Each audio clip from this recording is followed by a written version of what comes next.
तो सिलेबस में था कल्कि और आगे काल भैरव। राइट, ऐसे ही बोलेंगे। आप सोच रहे थे कल्कि आएंगे, लेकिन आ गए रुद्र चक्र, काल भैरव। सो मेरा सपना, मैं बताया कि कैसे वीआईपी के कल्चर, वीआईपी कल्चर और ऊंची लोग, ऊंची पसंद, ऐसे लोगों के खिलाफ काल भैरव गुस्सा करेंगे, तांडव करेंगे। राइट। तो वही मैंने वीडियो बनाया था, लेकिन शायद इसके व्यूज भी कम है। कितने कम हैं? किसने देखा? देखा सिर्फ 400 व्यू, ओनली 400 व्यूज। लेकिन अभी देखिए हर जगह क्या हो रहा है। राइट। अगर आप देखेंगे मेरा दूसरे वीडियोस और अभी क्या हो रहा है, देखिए। मैं अपने कम्युनिटी पोस्ट में जाता हूँ।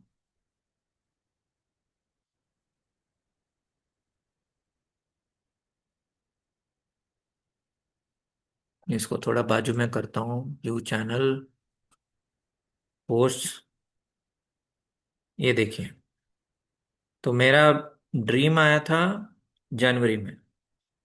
मुझे तो नहीं पता था कि नानी का नए गाने में, नया नानी के नए मूवी में वो एक कुत्ता को लेके आएगा।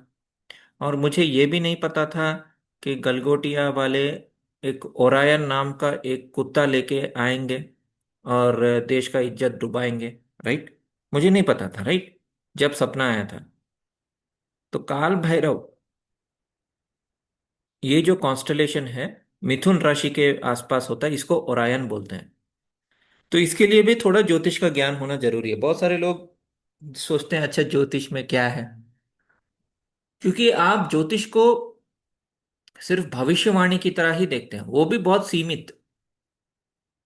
अच्छा वर्ल्ड वॉर 3 होगा कि नहीं, हाँ, कितने लोग मरेंगे, दैट काइंड ऑफ ज्योतिष लोग देखते हैं। मैं देखिए डायरेक्ट आपको दिखा रहा हूँ। ये है पाप पुरुष जिसके ऊपर नटराज डांस कर रहे हैं। ओके। इस पूरे क्षेत्र को, आकाश में, इसको हम बोलते हैं आकाश गंगा।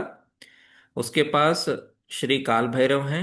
उनके हाथ में कटा हुआ सर है ऑफ हेडिस। हेडिस का मतलब है अंडरवर्ल्ड का राजा।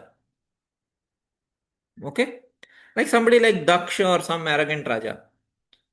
और ओरायन इसका नाम है इस पूरे कॉन्स्टलेशन का। ओके। स्पेशली जो मृगशिरा है, ये वाला कटा हुआ सर, उसको हम बोलते हैं मृगशिरा। और जो उनको मारने वाला काल भैरव को हम बोलते हैं मृगव्याधा। तो पूरा ओरायन नहीं है, मतलब इंग्लिश में ओरायन बोलते हैं, लेकिन हमारे यहाँ क्या बोलते हैं? मृगव्याधा और मृगशिरा। और ये देखिए कुत्ता। राइट। आप एक्सपेक्ट कर रहे थे घोड़ा, कल की, वो सब, लेकिन आ गए सिलेबस, आउट ऑफ सिलेबस आ गए काल भैरव। क्योंकि अगर आप पुराण पढ़ेंगे और वेदों को पढ़ेंगे, तो वेदों में लिखा है कि नारायण, शिव ही नारायण है, विष्णु ही नारायण है, ब्रह्म ही नारायण है, इंद्र ही नारायण है। सो लोगों के मुताबिक नहीं आते भगवान। भगवान अपने अपना कार्य करना है तो आप किसी भी रूप में आ सकते हैं। That is what we need to understand. और कल ये नानी का गाना रिलीज हुआ, आया शेर। ओके। जिसमें एक ट्राइबल है। तो मेरे सपने में भी मैंने बोला था कि जो वीआईपी कल्चर फॉलो करता है, या वीआईपी के जैसे बिहेव करता है और सबको वेट कराता है, और वही हुआ। इनफैक्ट एआई समिट में वही हुआ कि जो आम इंसान थे, आम आदमी थे और देश विदेश से लोग आए थे, उनको बाहर खड़ा कर दिया गया था 6 घंटों के लिए, कुछ महान हस्तियों के लिए 6 घंटा बाहर खड़ा कर दिया। मेरे सपने में क्या हुआ? लोगों को वेट करा रहे हैं, क्योंकि एक बहुत बड़ा आदमी आ रहा है जिसने शायद टेम्पल को बनाया। वो पूजा करेगा तब जाके ऑर्डिनरी लोग पूजा कर सकते हैं। और इस मूवी में नानी इसे ट्राइबल, मतलब जंगलों का रहने वाला, या ऐसे ही गरीबों का साथी, लाइक दैट। सो काल भैरव, मातंगी, महाविद्याएं, ये सब बहुत स्पेशल डेइटीज हैं। ये जात पात ऊंच नीच ये सब नहीं देखते। इनफैक्ट अगर पार्शियलिटी करनी है तो वो गरीबों का साथ देंगे, कभी अमीरों का साथ नहीं देंगे। आप समझ रहे हैं? शायद तिरुपति बालाजी टेम्पल में अमीर 10,000 रुपए देके, 1 लाख रुपए देके, सोने का मुकुट देके, वो आम आदमी 6-6 घंटा, 10-10 घंटा खड़ा होके वो पीछे खड़ा है, और वीआईपी लोग आगे बढ़ रहे हैं। राइट। लेकिन भैरव जी के सामने ये सब नाटक नहीं चलेगा। तो मेरे सपने में वही हुआ।